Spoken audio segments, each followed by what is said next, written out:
The crystal chandeliers sparkled overhead like 1,000 tiny stars, but Maria barely noticed them anymore.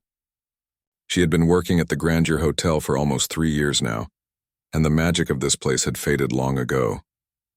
What once seemed like a palace now felt like just another workplace, with sore feet and tired shoulders at the end of every shift. It was a Saturday evening, and the main ballroom was buzzing with activity. Tonight was special. The hotel was hosting its annual charity gala, one of those fancy events where rich people gathered in expensive clothes to write checks and feel good about themselves. Maria understood why they did it. The money went to good causes, but there was something about these events that always made her feel small, almost invisible. She moved between the tables with practiced ease, her black and white uniform pressed and clean despite the long hours, a tray of champagne glasses balanced perfectly in her left hand, while her right hand smoothed down her apron. The guests barely looked at her as she refilled their glasses. Their eyes would find the champagne, maybe offer a quick nod, then return to their conversations about stock markets and vacation homes in the Hamptons. Maria was 28 years old, though some days she felt much older. Her daughter, little Anna, was 6 now and staying with Mrs. Rodriguez from downstairs. The neighbor was kind enough to watch Anna whenever Maria worked these late shifts. By now, Anna was probably already in bed, her favorite stuffed rabbit tucked under her arm. The ballroom was decorated like something out of a fairy tale. White roses covered every surface, their sweet scent mixing with expensive perfumes. Round tables dressed in silk cloth surrounded a stage at the far end of the room, where a magnificent grand piano sat waiting. It was a Steinway, black and glossy, its surface reflecting the chandelier lights like a mirror. Maria tried not to look at the piano too much. It hurt in a way that was hard to explain. "Excuse me, miss? More water, please." A woman with perfectly styled blonde hair and a diamond necklace that probably cost more than Maria's yearly salary gestured at her empty glass. "Of course, ma'am. Right away." Maria hurried to the service station, filled a fresh pitcher, and returned. The woman didn't say thank you. Most of them never did. Maria had learned not to take it personally. To these people, service staff were like furniture, necessary but not really there. She made her way around the room, clearing plates of half-eaten food that made her stomach twist. $30 appetizers pushed aside after 2 bites. Filet mignon barely touched. The waist always bothered her, especially when she remembered the nights she'd stretched a pot of rice and beans to last 3 days. "Ladies and gentlemen, if I could have your attention, please." The event coordinator, Mr. Harrison, stood on the stage with a microphone. He was a thin man with wire-rimmed glasses who always looked slightly stressed during these big events. The chatter in the room gradually died down. "We're experiencing a slight delay this evening. Our featured pianist is unfortunately caught in traffic due to an accident on the highway. We're hoping he'll arrive within the hour, but in the meantime, please enjoy your meals in the wonderful company." A murmur of disappointment rippled through the crowd. Maria continued clearing a nearby table, listening to the guests complain about the disruption to their evening's entertainment. "This is ridiculous. We paid good money for this event. I specifically came to hear the performance. My wife and I could have gone to the theater instead. Someone should have a backup plan for these things." Maria carried a stack of dirty plates toward the kitchen, pushing through the swinging doors into the bright, hot chaos behind the scenes. Chefs shouted orders, pans clanged, and servers rushed in and out like they were running a marathon. "Table 12 needs more bread," someone called out. "Where's the salmon for table 7? I need 3 chocolate soufflés now." Maria dropped off her dishes and grabbed a basket of fresh rolls. Back and forth, back and forth. That was the rhythm of her job. Her feet ached in the cheap black shoes she'd bought at a discount store. They were supposed to be comfortable, but that was a lie. Good shoes cost money she didn't have. 20 minutes passed, then 30. Mr. Harrison made another announcement. The pianist was still stuck in traffic. The guests were getting restless, some of them checking their watches and phones. Maria was near the stage, clearing dessert plates, when she heard a conversation between Mr. Harrison and one of the board members. "We might have to cancel the musical portion entirely," the board member said, a heavy-set man with a gray beard. "People are starting to leave." I know. This is a disaster. The pianist isn't answering his phone now. What about recorded music? Anything? That would look terrible. This is supposed to be a high-class event." Maria's hands froze on a dessert plate, Her eyes drifted to the piano, sitting there empty and silent on the stage. She knew that piano. Not this specific one, but she knew pianos like this. She knew the weight of the keys, the way they responded to touch, the sound that could fill a room and make people stop. Breathing. It had been 7 years since she'd played. 7 years since she'd sat at a piano bench and let her fingers dance across the keys the way they used to, the way they still did in her dreams. Her heart started beating faster. A voice in her head, the practical voice that had kept her alive and working all these years, told her to mind her business. She was a waitress. These weren't her problems. Just finish the shift, get paid, go home to Anna. But another voice, quieter but stronger, whispered something different. Before she could talk herself out of it, before the fear could take hold, Maria found herself walking toward Mr. Harrison. Her legs felt shaky, and her mouth was dry. "Excuse me, sir?" Mr. Harrison turned, looking confused and annoyed. "Yes, what is it?"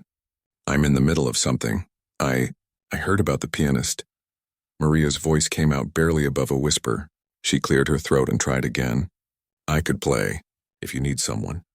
Mr. Harrison's eyebrows shot up. He looked at her like she'd just suggested flying to the moon. His eyes scanned her uniform, the coffee stain on her collar from earlier in the shift, her pulled-back hair starting to come loose from its bun. You can play piano?" The skepticism in his voice was thick enough to cut. "Yes, sir. I trained at a conservatory. I can play." The board member laughed, an ugly sound. "A conservatory?" "Sure, and I'm a brain surgeon in my spare time." Heat rushed to Maria's face, but she stood her ground. "I'm serious. I can help." Mr. Harrison looked at the piano, then back at Maria, then at his watch. His face was tight with stress. She could see him calculating, weighing his options. A room full of impatient donors, an absent performer, and a waitress claiming she could save the evening. Finally, he sighed. "One piece. You play one piece. If it's terrible, you stop immediately. And if this embarrasses the hotel, you're fired. Understood?" Maria nodded, not trusting her voice. "Fine. Go. You're on in 5 minutes." As Maria walked toward the stage, her hands started trembling. What had she just done? These people expected perfection. They expected a professional. And here she was, a waitress who hadn't touched a piano in 7 years. About to step into a spotlight she'd convinced herself she'd never stand in again. But somewhere deep inside, beneath the fear and doubt, something else stirred. Something that had been sleeping for a very long time was waking up. Maria's legs felt like jelly as she walked toward the stage. Every step seemed to take forever, yet somehow she was moving too fast. Her mind raced with 1,000 thoughts at once. What if she messed up? What if her fingers didn't remember? What if everyone laughed? Mr. Harrison was already on stage with the microphone, his voice booming through the speakers. "Ladies and gentlemen, we have a special treat for you this evening. One of our staff members has graciously volunteered to perform while we wait for our scheduled pianist." The way he said "staff member" made it clear what he really meant. A waitress, someone who shouldn't be on this stage. Maria could hear the whispers starting immediately. She climbed the 3 steps to the stage, her worn shoes suddenly feeling even cheaper against the polished wood. The spotlight hit her face, warm and blinding. She couldn't see the audience anymore, just shapes and shadows beyond the light. "Please welcome Maria to the piano," Mr. Harrison said, stepping aside quickly like he wanted to distance himself from what was about to happen. Scattered polite applause followed, the kind of applause people give when they're not really paying attention, when they're just being polite. Maria heard someone laugh. A woman's voice near the front said, "Is this a joke?" Her cheeks burned. She wanted to run off the stage, out of the ballroom, out of the hotel entirely, but her feet kept moving forward toward the piano, toward the instrument that had once been her whole world. The piano bench was exactly the right height. That was the first thing she noticed. Her body remembered the feeling of sitting down at a piano, even after all these years. She adjusted her position slightly, her back straight, her feet flat on the floor. Maria looked down at the keys. 88 of them, black and white, familiar as an old friend. Her hands hovered above them, shaking. She could see the dirt under her fingernails from wiping tables, the small burn scar on her thumb from a hot plate last week. These weren't the hands of a concert pianist. These were working hands, tired hands. The audience was getting restless. Someone coughed. Glasses clinked. A man near the back said something to his dinner companion, and they both laughed. "Close your eyes," Maria told herself. "Just close your eyes and remember." She took a deep breath and let her eyes fall shut. Suddenly, the ballroom disappeared. She wasn't a waitress anymore.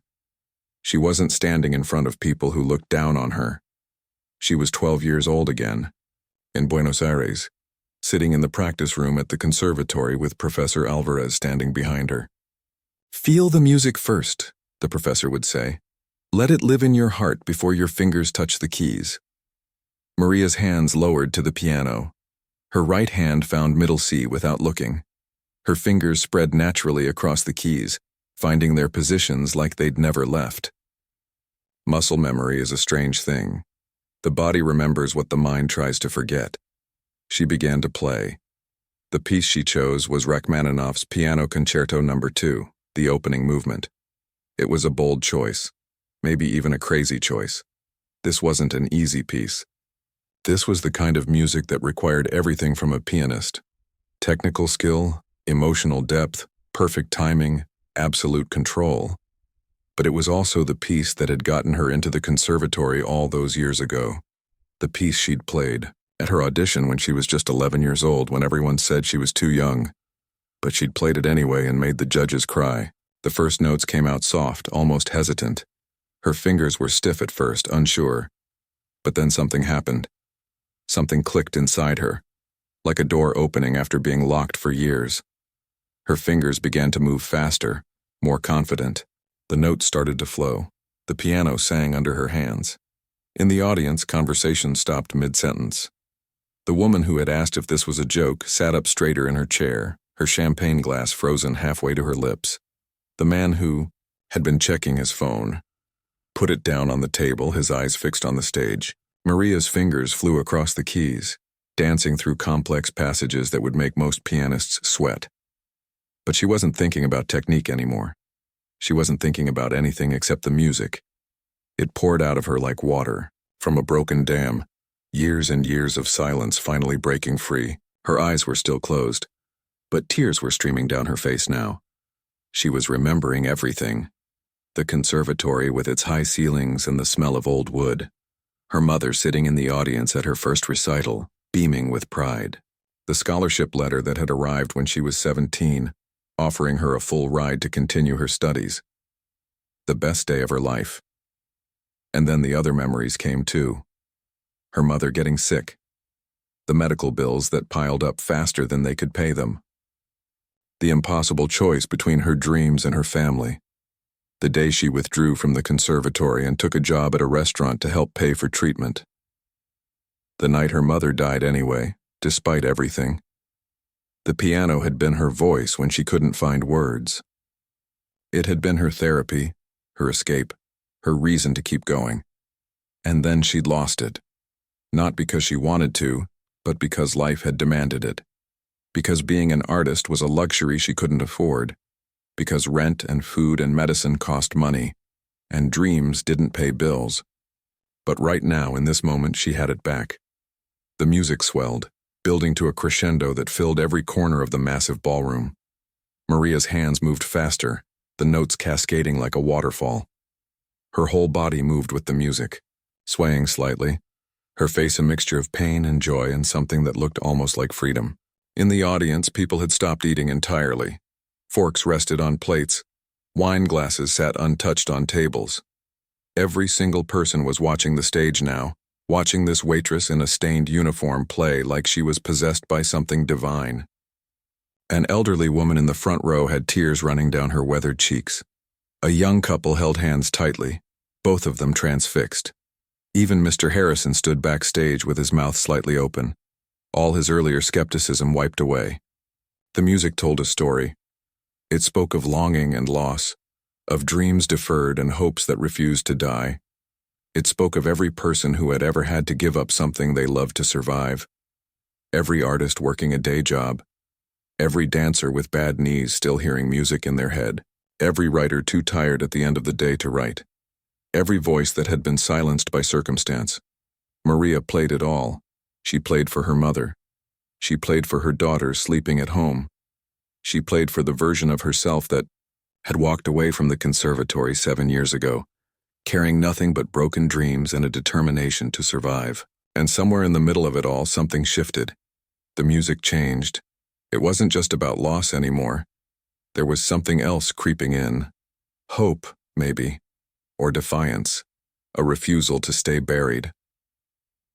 Her fingers found the final passages, the music building one last time to a powerful, soaring conclusion. She held the last chord, letting it ring out across the silent ballroom, letting it fade slowly into nothing. Only then did Maria open her eyes. The silence that followed felt heavier than sound. The silence lasted 3 seconds, maybe 4. But, to Maria, sitting at that piano bench with her hands still resting on the keys, it felt like an eternity. Her heart pounded so hard she could feel it in her throat. The spell was broken. Reality came crashing back. She was a waitress who had just played a piano at a charity gala without permission, in front of 200 wealthy strangers who probably thought she was crazy. Then, from somewhere in the front row, a single pair of hands began to clap. Maria blinked against the spotlight, trying to see who it was.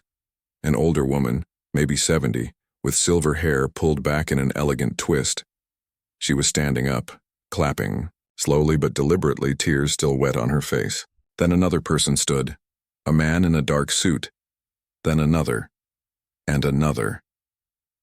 Within seconds, the entire ballroom was on their feet. The applause started as a ripple and grew into a wave, then into a roar. It echoed off the high ceilings and fancy walls, so loud that Maria felt it vibrate in her chest. People weren't just clapping politely anymore. They were clapping like they meant it. Some were wiping their eyes. Others had their hands pressed to their hearts. Maria sat frozen, unable to process what was happening. This wasn't real. This couldn't be real. People like her didn't get standing ovations. People like her cleaned up after the show and went home on the bus. She stood up shakily from the piano bench, her legs trembling so badly she wasn't sure they would hold her. She did a small, awkward bow the way Professor Alvarez had taught her years ago. The applause grew even louder. Someone shouted, "Bravo!" Then others joined in. "Bravo! Bravo!" Mr. Harrison appeared at her side, his face completely transformed. The skeptical, annoyed expression was gone, replaced by something like shock mixed with excitement. He was clapping too, enthusiastically, like they'd been friends all along. That was. "I had no idea," he stammered, leaning close to be heard over the noise. "Maria, that was extraordinary." Maria just nodded, not trusting her voice. She walked off the stage on unsteady legs, expecting to disappear back into the kitchen, back into invisibility, back to being just another server, but the applause followed her. People were still standing, still clapping. She pushed through the side door into the backstage area, her hands shaking. The other servers were there, staring at her with wide eyes. Rosa, who worked the morning shifts, grabbed her arm. "Girl, what just happened out there?" Rosa's eyes were huge. "I heard the music from the kitchen. That was you? That was really you?" Yes. I don't know. Maria couldn't form complete sentences. Her brain felt fuzzy, like she'd just woken up from a very strange dream. "You never told us you could play like that." "It was a long time ago," Maria managed. "I used to. Before. Before life got in the way," she meant. Before everything fell apart. The kitchen door swung open and Mr. Harrison burst through, followed by a woman Maria had never seen before. She was tall and elegant, probably in her 60s, wearing a midnight blue gown that probably cost more than a car. Her jewelry was simple, but clearly expensive. Real pearls, real diamonds. This was old money, the kind that didn't need to show off. "Maria," Mr. Harrison said, slightly out of breath. "This is Mrs. Chen. She's one of our most important donors. She'd like to speak with you." Mrs. Chen stepped forward, her dark eyes sharp and intelligent. She looked at Maria the way most people didn't. Actually looked at her like she was a person worth seeing. "Where did you train?" Mrs. Chen's voice was direct, no nonsense. "That wasn't amateur playing. That was conservatory level. Professional level. Maria's mouth went dry. The Buenos Aires Conservatory, ma'am. A long time ago. How long? I left 7 years ago. Why? The question wasn't rude, just curious. Genuinely curious, Maria hesitated. This felt too personal, too raw, but something about the woman's gaze made her want to answer honestly. My mother got sick, cancer, the medical bills. I had to work. I had a scholarship, but it wasn't enough anymore. So I left.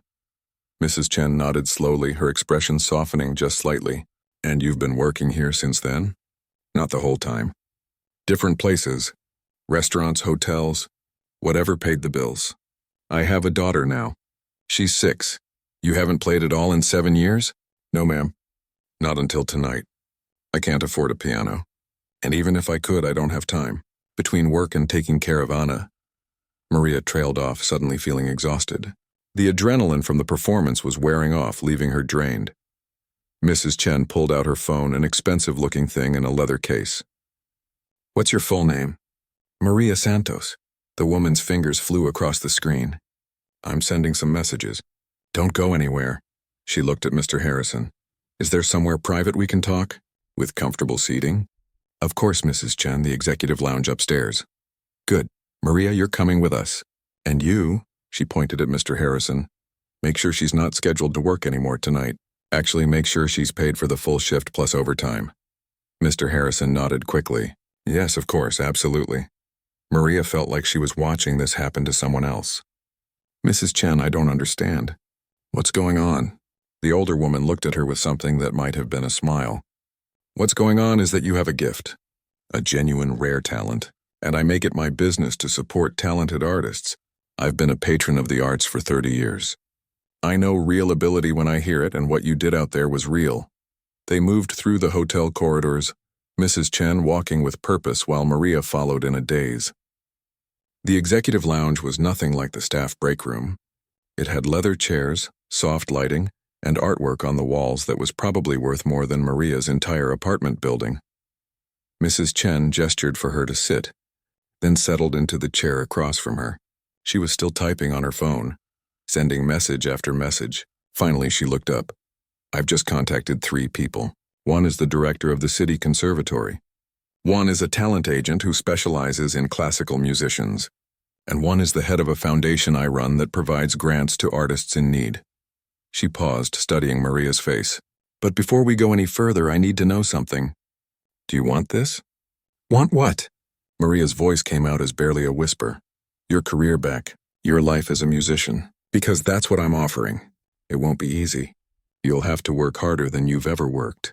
You'll have to practice hours every day while still taking care of your daughter.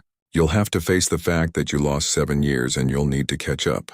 But if you want it, really want it, I can help make it happen. Maria felt tears burning behind her eyes. Want it? She'd wanted nothing else for 7 years. She'd dreamed about it every night. Every time she heard music playing somewhere, her fingers would twitch, remembering. Every time she walked past a music store and saw pianos in the window, something inside her chest would ache. But wanting something and believing it was possible were 2 different things. I have a daughter, Maria said quietly. She needs me. I'm not asking you to abandon your child, Mrs. Chen interrupted. I'm asking if you're willing to fight for both. For her and for yourself. Because the truth is, children don't just need parents who sacrifice everything.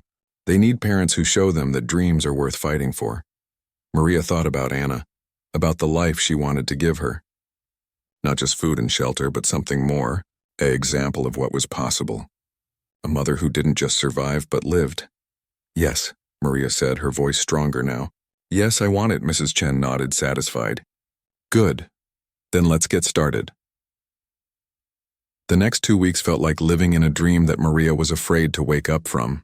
Mrs. Chen hadn't been joking when she said she could make things happen. The morning after the gala, Maria's phone rang at 8 in the morning. It was the director of the city conservatory, asking if she could come in for an audition that afternoon. Maria had called in sick to work, her hands shaking as she lied to Mr. Harrison, except he already knew. Mrs. Chen had somehow arranged everything. He told Maria to take the time she needed and not to worry about her shifts. The audition was terrifying. Maria walked into a practice room that smelled like rosin and old wood. Facing three stern-looking professors who sat with clipboards and blank expressions, she played the same Rachmaninoff piece and then they asked for more. Chopin, Bach, Debussy. 2 hours of playing until her fingers cramped and her back ached. When she finished, the youngest professor, a woman with red glasses, looked at her and said, "You're rough around the edges. 7 years without practice shows, but the foundation is there. The musicality is there. With work, serious work, you could be exceptional." Maria had cried in the parking lot, sitting in her beat-up car that barely started half the time. 3 days later, a letter arrived. A full scholarship to complete her training. Not just tuition, but a living stipend, too. Enough to pay rent, buy groceries, take care of Anna. It came from Mrs. Chen's foundation, the woman had explained in a follow-up call. They supported artists who showed exceptional promise but faced financial barriers. "I don't know how to thank you." Maria had stammered into the phone. "Thank me by not wasting this chance," Mrs. Chen replied simply, "and by playing at my spring benefit next year." But accepting the scholarship meant making changes. Big changes. Maria had to quit her job at the hotel. She had to rearrange her entire life around practice schedules and classes. She had to figure out how to be a full-time student and a full-time mother at the same time. Mrs. Rodriguez, her neighbor, offered to watch Anna after school for a reduced rate. "I see you working yourself to death," the older woman had said. "Let me help. Anna's a good girl. She can do her homework at my place." The conservatory let Maria practice in their studios in the evenings after her classes. She would drop Anna off at Mrs. Rodriguez's apartment at 3:30, attend lectures and private lessons until 6, then practice until 9. She'd pick up Anna, help her get ready for bed, and then, when her daughter was asleep, Maria would sit at their tiny kitchen table and study music theory, history, composition. Her hands hurt all the time now. Not the dull ache of carrying heavy trays, but a different kind of pain. The burn of rebuilding muscles that had gone soft. The strain of pushing her fingers to remember what they used to know. Some mornings she couldn't make a fist.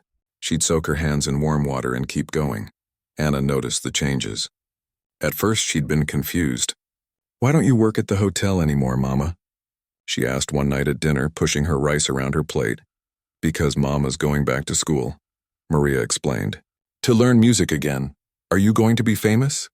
Maria laughed, tired. "No, baby, but maybe I can teach music someday, or play at nice places, make a better life for us." "I liked it when you were home more," Anna said quietly, and Maria's heart cracked a little. It was true.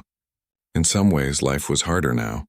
Before, Maria had been exhausted, but at least she'd been home in the mornings, making Anna breakfast, braiding her hair before school. Now she was rushing through everything. Always running late, always stressed about assignments and practice time and being enough. But there were good moments too, like when Anna came to the conservatory one Saturday, and Maria let her sit beside her on the piano bench. She showed her daughter how to play a simple scale, guiding the small fingers across the keys. Anna's face had lit up with joy, and for a moment Maria understood what Mrs. Chen had meant. Her daughter was learning that dreams could come back, that it was never too late. Professor Davidoff, her piano instructor, was tough. He was a small man with gray hair and intense eyes that missed nothing. In their first lesson, he'd listened to her play for 5 minutes before stopping her. "You have talent," he'd said, "but talent isn't enough. You play like someone who's afraid. Afraid of making mistakes, afraid of taking up space, afraid of being heard." He was right. Maria realized she'd spent 7 years making herself small, invisible, quiet. She'd learned to apologize for existing. That mentality had seeped into her playing. "Music isn't about being perfect," Professor Davidoff told her. "It's about being honest, about being brave enough to say something true. Right now you're holding back. I need you to stop holding back." It was easier said than done, but slowly, week by week, something began to shift. Maria started playing with more confidence, more power. She stopped apologizing when she made mistakes and instead treated them as part of learning. She let herself feel the music again instead of just executing it technically. The other students at the conservatory were mostly younger. Kids fresh out of high school, 19 and 20 years old with their whole lives ahead of them. At first, Maria felt ancient around them. Out of place. And gradually, some of them started asking her questions, seeking her advice. She'd lived more life than they had. She understood things they didn't yet. A girl named Isabel, barely 20, approached her one day after class. "How do you do it?" she asked. "School and a kid and everything?" "I can barely keep up just with classes." Maria smiled tiredly. "I don't know, I just do. One day at a time. One piece at a time. You'd be surprised what you can handle when you have to." The truth was, some days Maria didn't think she could handle it. Some days she wanted to quit. To go back to the simple exhaustion of waitressing, where at least the expectations were clear and the failure wasn't so personal. There was one particularly bad week in her second month. Anna got sick with a fever, and Maria had to miss 3 days of classes to take care of her. She fell behind on an assignment. Professor Davidoff was disappointed.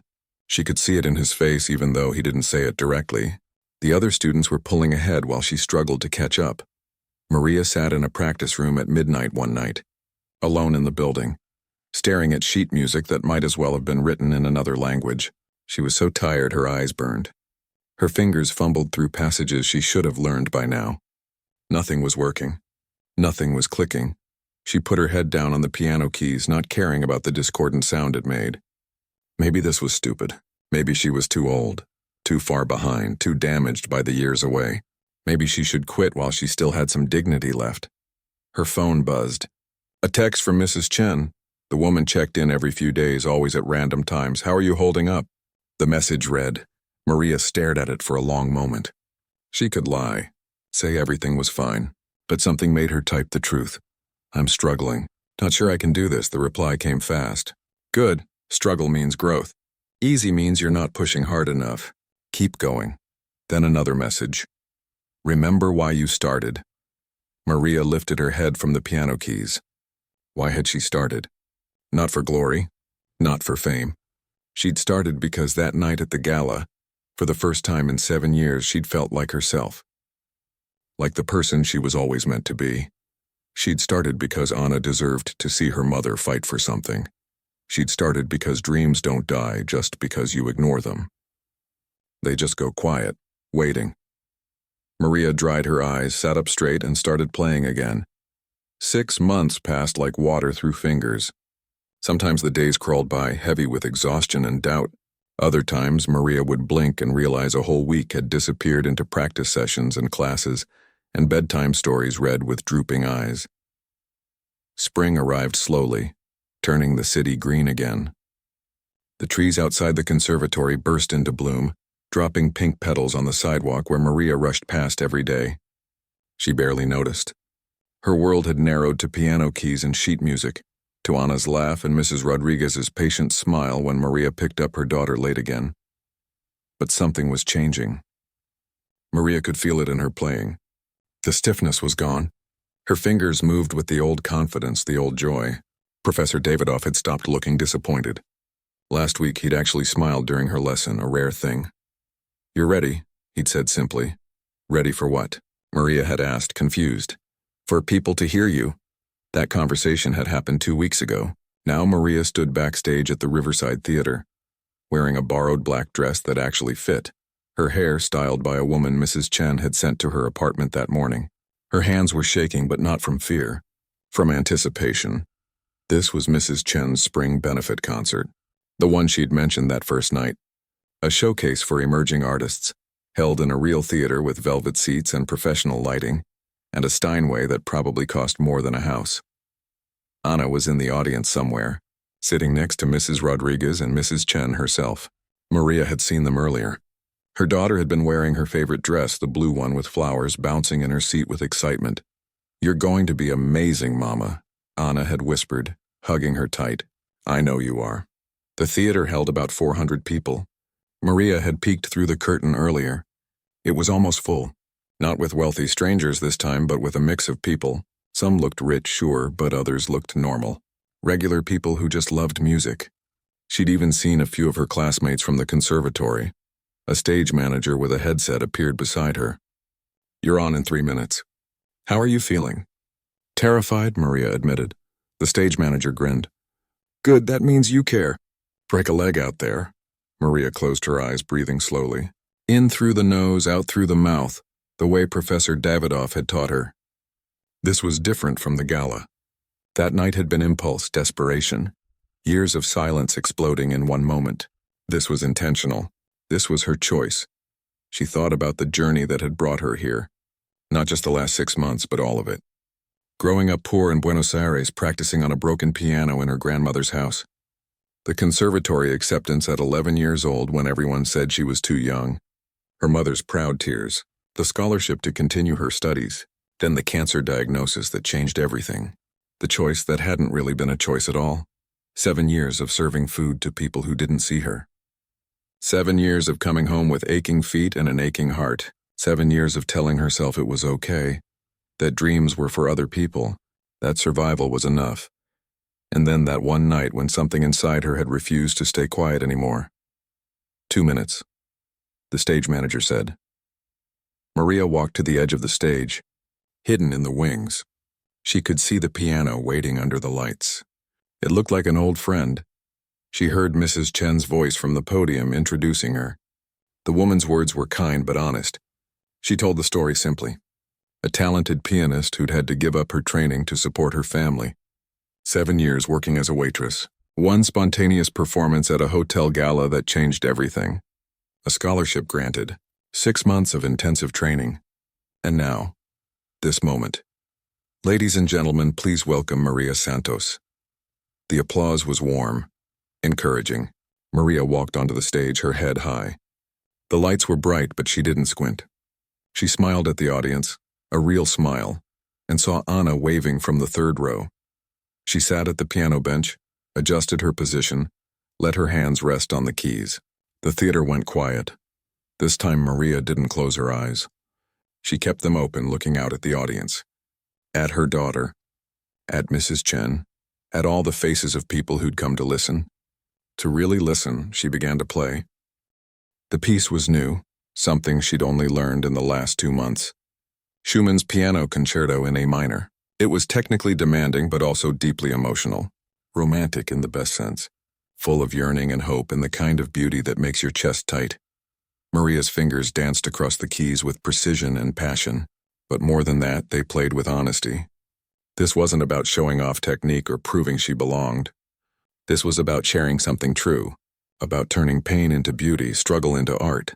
She played the life she'd lived, the grief of losing her mother, the weight of responsibility, the exhaustion of working jobs that ground her down, the fierce love she had for her daughter, the dreams that had refused to die even when she'd tried to bury them. But she also played the hope. The second chances. The kindness of strangers who became helpers. The possibility that it's never too late, that closed doors can open again if you're brave enough to knock. The music swelled and softened, building to moments of power and pulling back to whispers. Maria's whole body was engaged now, swaying slightly, her face reflecting every emotion the music carried. She wasn't performing for the audience. She was letting them into her world, sharing her story in the only language that had ever made complete sense to her. In the audience, people sat transfixed. A man in the back row had tears on his cheeks. A teenager near the front leaned forward, her mouth slightly open. Mrs. Rodriguez held Anna's hand, both of them watching with shining eyes. Mrs. Chen sat very still, a small satisfied smile on her face. The final movement built to its conclusion, Maria's hands flying across the keys with confidence and joy. This was freedom. This was coming home. Not to a place, but to herself. To the person she'd always been underneath the uniforms and exhaustion and years of silence. She played the final chord and let it ring out, fading slowly into silence. For a moment, no one moved. Then the applause started, and this time Maria was ready for it. She stood and bowed, letting herself feel the appreciation, the recognition. Not as a waitress who could surprisingly play piano, but as a musician, an artist, someone with something valuable to say. Anna broke free from Mrs. Rodriguez and ran down the aisle. Before anyone could stop her, she climbed onto the stage and wrapped her arms around her mother's waist. Maria laughed, tears streaming down her face, and picked her daughter up. "You did it, Mama," Anna whispered in her ear. "You were so beautiful." "We did it," Maria whispered back. "You and me together." The applause continued, people standing now. Maria held her daughter close, looking out at the theater full of people who'd chosen to spend their evening listening to her play. People who saw her now, really saw her.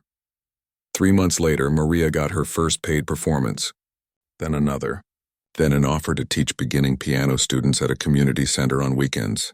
The money wasn't great yet, but it was enough. More importantly, it was hers, earned doing what she loved. She still had hard days. Days when the old doubts crept back in, when she wondered if she was good enough, if she deserved this second chance. But then she'd sit at a piano, any piano, and let her fingers remind her of the truth. Some dreams don't die. They just wait, and sometimes if you're brave enough, if you're willing to fight for them even when it seems impossible, they come back to life. Maria had been invisible for 7 years. Now she was seen. Now she was heard. Not because someone had given her permission, but because she'd finally given it to herself. And that made all the difference.